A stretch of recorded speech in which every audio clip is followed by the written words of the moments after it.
여러분, 혹시 밤에 자다가 갑자기 다리에 쥐가 나서 비명을 지르며 깬 적 있으신가요?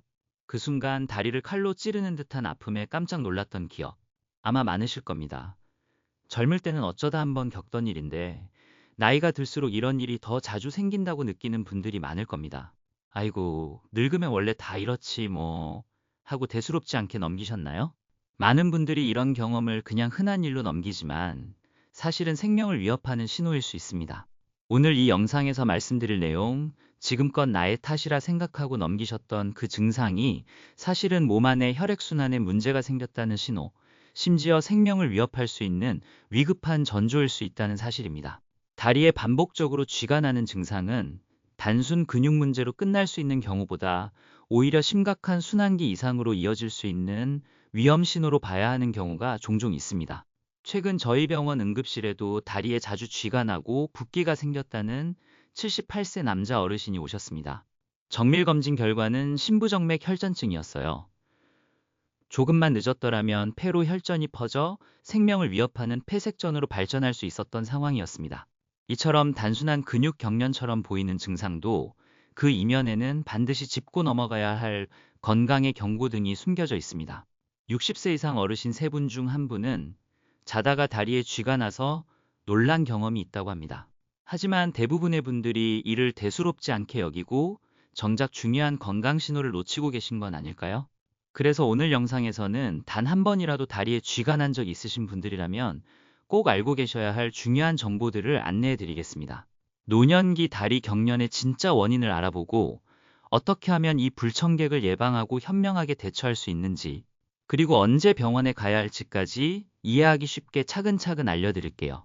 이 영상을 끝까지 보고 나면 오늘 밤부터 다리 쥐날 걱정 없이 편안하게 주무실 겁니다. 그리고 영상 시작 전에 한 가지 부탁드립니다. 구독과 좋아요, 알림 설정을 해주시면 앞으로도 어르신들 건강에 꼭 필요한 정보를 가장 빠르게 받아보실 수 있습니다. 여러분의 작은 클릭 하나가 큰 힘이 됩니다. 자, 그럼 이제 본격적으로 다리에 쥐가 나는 이유부터 하나하나 짚어보겠습니다. 이유를 제대로 아는 것만으로도 예방과 대처에 큰 도움이 되거든요. 다리에 쥐가 나는 원인은 대표적으로 6가지입니다. 첫째, 근육의 과다 사용입니다. 평소에 하지 않던 활동을 갑자기 많이 하면 근육에 피로 물질이 쌓이면서 경련이 발생합니다. 예를 들어 평소에는 집에서 쉬시던 72세 어르신이 손주들과 놀아주느라 놀이터에서 서너 시간을 보내다가 그날 밤 다리에 쥐가 나서 깜짝 놀라 응급실에 오신 적이 있습니다. 이처럼 갑작스러운 활동량 증가는 노화된 근육에 큰 부담을 줄 수 있어요. 둘째, 잘못된 수면 자세입니다. 나는 무릎 구부리고 옆으로 누워 자야 편해요 하시는 분들 많으시죠? 그런데 무릎을 굽힌 채로 자거나 발끝이 아래로 처지게 자면 종아리 근육이 과도하게 수축된 상태로 유지되기 때문에 새벽에 근육이 놀라며 경련이 발생하기 쉽습니다. 특히 무거운 이불이 발을 아래로 눌러버릴 경우 더 자주 생길 수 있습니다. 셋째, 수분과 전해질 부족입니다. 우리 몸은 칼륨, 마그네슘, 칼슘 같은 전해질이 균형을 이루어야 근육 수축과 이완이 잘 됩니다. 여름철 땀을 많이 흘리거나 밤에 화장실 가기 싫어서 물을 일부러 안 드시는 분들은 이 균형이 무너져 쥐가 잘 나게 됩니다. 실제로 응급실에 오시는 어르신분들 중 하루 물 섭취량이 1리터도 안 되는 경우가 꽤 많습니다. 넷째, 나이 들며 자연스럽게 오는 근육과 신경 변화입니다. 60세 이후부터는 근육량이 줄고 신경의 전달 속도도 느려지면서 조그만 자극에도 쉽게 쥐가 날 수 있습니다. 그래서 요즘 따라 자주 쥐가 나요 하시는 건 몸이 나빠졌다기보다는 나이에 맞는 관리를 더 해줘야 할 때라는 신호라고 보시면 됩니다. 다섯째, 혈액순환 문제입니다. 특히 당뇨, 고혈압, 말초혈관 질환이 있는 경우 다리로 가는 혈류가 원활하지 않아 근육이 산소 부족 상태가 되기 쉽습니다. 얼마 전 74세 여성 환자분이 계셨는데 한쪽 다리에 너무 자주 쥐가 나서 정밀 검사를 해보니 심부정맥 결전증이었습니다. 다행히 조기 발견이 되어 치료를 시작했지만 만약 방치했다면 폐색전증으로 생명까지 위협받을 수 있는 상황이었어요. 여섯째, 복용 중인 약물의 영향입니다. 이뇨제, 고혈압약, 고지혈증 약 중 일부는 전해질 균형을 깨지게 만들 수 있습니다. 특히 새로 약을 바꾸고 나서 쥐가 더 자주 나기 시작했다면 꼭 담당 의사와 상담하셔야 해요. 절대로 약을 임의로 끊으시면 안 됩니다. 건강에 더 큰 문제가 생길 수 있습니다. 지금까지 내용을 정리해 볼게요. 다리에 쥐가 나는 주요 원인은 다음 6가지입니다. 근육 과다 사용, 잘못된 수면 자세, 수분과 전해질 부족, 노화에 따른 근육신경 변화, 혈액순환 장애, 약물의 부작용. 이 6가지 중 2가지 이상 해당되신다면 반드시 생활 습관을 점검하고 필요하다면 병원을 방문해 정확한 검사를 받아보셔야 합니다. 지금부터는 다리에 쥐가 나는 걸 미리 막을 수 있는 가장 효과적인 생활 속 예방 습관 5가지를 알려드릴게요. 사실 응급실에 오시는 많은 어르신들께 제가 가장 많이 드리는 말씀이 바로 이겁니다. 다리 경련은 미리 예방하시면 훨씬 더 편하게 지내실 수 있어요. 그리고 이건 절대 어렵거나 특별한 노력이 필요한 게 아닙니다. 오늘 밤부터 당장 실천할 수 있는 작지만 강력한 습관들이죠. 첫째, 바른 수면 자세입니다. 72세의 이이환 어르신은 평생 쭈그려 자는 자세로 주무셨다고 합니다. 하지만 늘 한밤중 다리 경련으로 힘들어 하셨는데요. 제가 알려드린 대로 자는 자세만 바꾸었더니 쥐나는 일이 확 줄었다고 말씀하셨어요.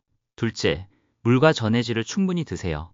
몸속 수분과 전해질 균형이 깨지지 않도록 하는 것이 가장 중요해요.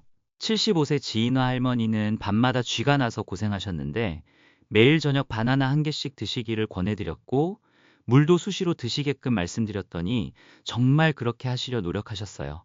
간단한 변화였지만 한 달도 안 돼서 밤에 쥐나는 일이 거의 사라졌다고 정말 좋아하셨답니다. 셋째, 자기 전 5분, 다리 스트레칭입니다. 잠자리에 들기 전 5분만 투자해서 가볍게 다리 스트레칭을 해주면 근육이 이완되고 피가 잘 돌아서 쥐 예방에 정말 좋아요. 의자에 앉거나 침대에 편안히 누운 채로 한쪽 다리를 쭉 펴고 발끝을 몸쪽으로 천천히 당겨줍니다. 종아리 뒤쪽이 시원하게 당기는 느낌이 들면 20초 유지합니다. 또 침대에 누워서 발목을 시계 방향으로 10번, 반시계 방향으로 10번 천천히 돌려주세요. 발목 주변 근육이 부드러워질 거예요. 68세 김재호 할아버지는 처음에는 AA 스트레칭 몇 번 한다고 뭐가 달라지겠어 라며 반신반의하셨어요. 하지만 밤마다 쥐 때문에 잠을 설치는 게 너무 고통스러워 딱 2주만 시도해보기로 하셨죠. 매일 잠자리에 들기 전 위에 설명된 3가지 동작을 꾸준히 따라 하셨는데 정말 쥐나는 횟수가 눈에 띄게 줄었다고 깜짝 놀라셨어요. 넷째, 오래 같은 자세로 있지 않기입니다. 하루 종일 TV를 보거나 책을 읽느라 한 자세로 오래 앉아있는 습관 또는 장시간 서서 일하는 습관은 다리에 피가 몰리게 해서 경련을 유발할 수 있습니다. 다섯째, 먹고 있는 약 점검하기입니다. 특히 고혈압약, 이뇨제, 고지혈증약 같은 것을 드시고 계시다면 약 복용 후부터 쥐가 자주 나기 시작했는지 한번 생각해 보세요. 만약 약과 경련 사이의 연관성이 의심된다면 혼자 판단하지 마시고 꼭 담당 의사 선생님과 상담하셔야 해요. 의사 선생님께서 약을 바꿔주시거나 용량을 조절해 주실 수도 있어요. 절대 임의로 약을 끊거나 용량을 바꾸면 안 돼요. 건강에 더 큰 문제가 생길 수 있답니다. 예방을 아무리 잘했더라도 살다 보면 갑자기 다리에 쥐가 나는 경우가 생겨요. 그럴 때 당황하지 않고 바로 따라할 수 있는 아주 간단하고 효과적인 응급처치법 4단계를 알려드릴게요. 지금부터는 하던 일을 잠시 멈추고 영상 내용을 찬찬히 꼭 확인하세요. 쥐가 났을 때 가장 먼저 해야 할 일은 발끝을 천천히 몸쪽으로 당기기입니다. 갑작스런 다리 경련으로 고통은 이루 말할 수 없고 당황스럽겠지만 이럴 때일수록 침착해야 합니다. 다리를 쭉 펴고 손으로 발가락 끝을 잡아서 몸쪽으로 천천히 당겨주세요. 급하지 않게 천천히 하셔야 합니다. 서두르다간 오히려 근육이 더 놀랄 수 있으니까요. 종아리 부분이 충분히 이완되도록 발끝을 몸쪽으로 천천히 당겨주세요. 발끝을 당겨 통증이 좀 가라앉았다면 이제 마사지를 통해 근육을 더 풀어줘야 해요. 손으로 종아리 근육을 아래에서 위로 쓸어 올리듯이 부드럽게 주물러주세요. 너무 세게 누르지 말고 따뜻한 온기를 전달한다는 마음으로요. 아킬레스건부터 발바닥까지 같이 풀어주면 훨씬 빨리 회복될 거예요. 5분에서 10분 정도의 마사지만으로도 다음날 아침 훨씬 가볍다고 느끼실 겁니다. 자, 이제는 승산혈을 지압해보세요. 승산혈이라니? 조금 생소하시죠? 이건 정말 효과가 좋은 방법이기에 꼭 알고 계셔야 합니다. 종아리 뒤쪽에서 가장 볼록하게 튀어나온 부분, 종아리 아래에서 손가락 2마디 정도 아래에 있어요. 그 부분을 엄지손가락으로 꾹 누르면 아프면서도 시원한 느낌이 들 거예요. 엄지손가락으로 3초간 꾹 누르고 1초 쉬고 다시 3초 누르기를 5번 반복해 보세요. 너무 세게 누르기보다는 참을 수 있는 정도로 꾸준히 눌러주는 게 중요해요. 지압을 마치고 나면 근육이 훨씬 부드러워지는 걸 느낄 수 있을 거예요. 밤중에 갑자기 쥐가 났을 때 침대에서 누운 채로도 할 수 있어 정말 유용한 방법입니다. 이제 마지막으로 따뜻한 찜질로 마무리하세요. 온찜질을 해주면 근육이 더 빨리 이완되고 남은 통증도 서서히 가라앉아요. 너무 뜨겁지 않은 따뜻한 수건이나 찜질팩을 쥐가 났던 부위에 10분에서 15분 정도 올려두세요. 핫팩이 없다면 따뜻한 물에 적신 수건도 괜찮아요. 이 4단계만 잘 기억해두면 갑자기 다리에 쥐가 났을 때 당황하지 않고 빠르고 효과적으로 대처할 수 있을 거예요. 지금까지 알려드린 예방법과 응급처치만 잘 실천해도 대부분의 다리 경련은 충분히 관리할 수 있습니다. 하지만 어떤 다리 경련은 절대 그냥 넘어가서는 안 되는 아주 위험한 신호일 수 있어요.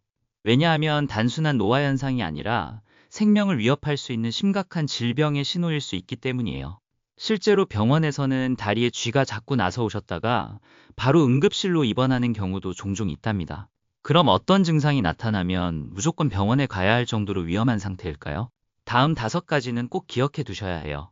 첫 번째, 한쪽 다리가 갑자기 붓고 뜨거워지며 붉게 변할 때, 만약 한쪽 다리만 갑자기 부어오르고 만졌을 때 뜨끈뜨끈하며 피부색이 붉게 변하는 증상이 함께 나타난다면 이건 정말 위험한 신호예요. 심부정맥 혈전증이라는 병일 가능성이 아주 높거든요. 다리 깊은 곳에 혈관 속에 혈전이 생긴 건데 이 혈전이 떨어져 나가 폐로 이동하면 폐색전증이라는 무서운 병이 될 수 있어요. 숨쉬기 어려워지고 생명까지 위협할 수 있는 응급 상황이랍니다. 특히 평소 쥐가 자주 나던 분이 어느 날 갑자기 이런 증상이 생기면 즉시 병원으로 가셔야 해요. 76세 박찬호 할아버지는 평소 다리에 쥐가 자주 났지만 나이 탓으로만 여기셨대요. 그런데 어느 날 갑자기 한쪽 종아리가 퉁퉁 붓고 만지면 뜨겁고 붉은 기가 돌기 시작했죠. 결국 응급실에 실려오셨는데 검사 결과 심부정맥 혈전증으로 진단받으셨어요. 조금만 늦었더라면 혈전이 폐로 퍼져 생명을 위협하는 폐색전증으로 발전할 뻔했던 아찔한 상황이었답니다.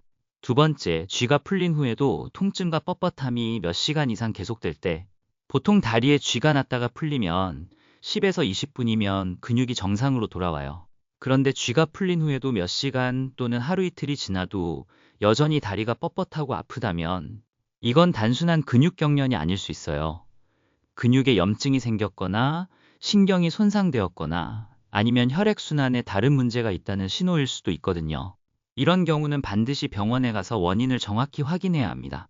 세 번째, 다리가 창백하거나 차가워지고 감각이 둔해질 때, 만져봤을 때 다리가 얼음처럼 차갑고 피부색이 창백하거나 푸르스름하게 변하며 감각이 이상하게 무뎌지는 증상이 나타난다면 매우 위급한 상황이에요. 이건 다리로 가는 혈액순환이 갑자기 크게 줄어들었다는 뜻이거든요. 급성 동맥 폐색이라는 응급질환일 가능성이 있는데 다리에 피가 안 통하면 근육이나 조직이 죽을 수도 있어요. 이런 증상이 갑자기 나타났다면 절대 지체하지 말고 즉시 119에 연락해서 응급실로 가셔야 합니다. 네 번째, 쥐가 날 때 함께 숨이 차거나 가슴이 아플 때, 다리에 쥐가 난 직후 갑자기 숨쉬기 어렵거나 숨이 가빠지고 가슴이 뻐근하거나 아픈 느낌이 든다면 이건 폐색전증의 심각한 징후일 수 있어요. 앞에서 말씀드렸던 다리 혈관 속 혈전이 폐로 올라갔다는 신호거든요. 폐색전증은 생명을 위협하는 아주 위급한 상황이니 이런 증상이 나타나면 즉시 119에 연락해서 도움을 요청하셔야 해요. 스스로 움직이려 하지 마시고 누워서 기다리시는 게 중요해요. 다섯 번째, 쥐가 자주 나면서 다리 힘이 약해지거나 마비되는 느낌이 들 때, 반복적으로 쥐가 나면서 걷다가 자꾸 다리가 휘청거리거나 발을 질질 끌게 되고 다리 감각이 둔해지면서 잘 느껴지지 않는 마비 증상이 동반된다면 이건 척추신경이 눌렸거나 신경이 손상된 상태일 수 있어요. 이런 경우에는 MRI 같은 정밀 검사가 필요하고 일찍 발견해서 치료하면 좋아질 수 있지만 치료가 늦어지면 영구적인 마비로 이어질 수도 있답니다. 반드시 병원에 가서 신경과 전문의 진료를 받아야 해요. 65세 정호진 할아버지는 몇 달 전부터 다리에 쥐가 자주 나고 걸을 때마다 다리 힘이 빠지는 느낌이 들었다고 해요. 특히 계단을 오르내릴 때 다리가 후들거려 넘어질 뻔한 적도 있었죠.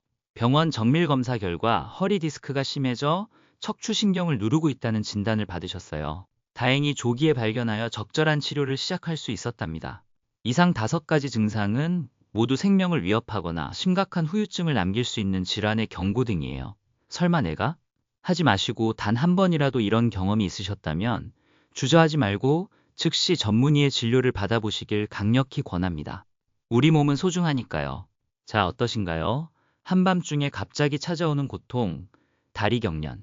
이제는 조금 이해가 되실련지요? 원인과 해결책, 쉽게 넘어가면 안 되는 증상들까지 살펴보았습니다. 저의 진료 경험과 환자분들의 실사례가 여러분들께 조금이나마 도움이 되셨기를 바랍니다. 오늘 알려드린 내용들을 기억하고 실천하면서 밤마다 찾아오는 불청객인 다리 경련으로부터 벗어나 편안하고 깊은 잠을 주무시길 바랍니다. 건강한 다리는 여러분의 일상을 더욱 활기차고 행복하게 만들어줄 거예요. 혹시 이 영상을 보고 궁금한 점이 더 있으시면 언제든 문의 주세요. 또 주변에 다리 경련으로 힘들어하는 분이 있다면 이 정보를 꼭 나눠주세요. 우리 모두 건강한 다리로 편안한 밤을 보내는 그날까지 여러분의 건강을 진심으로 응원합니다. 감사합니다.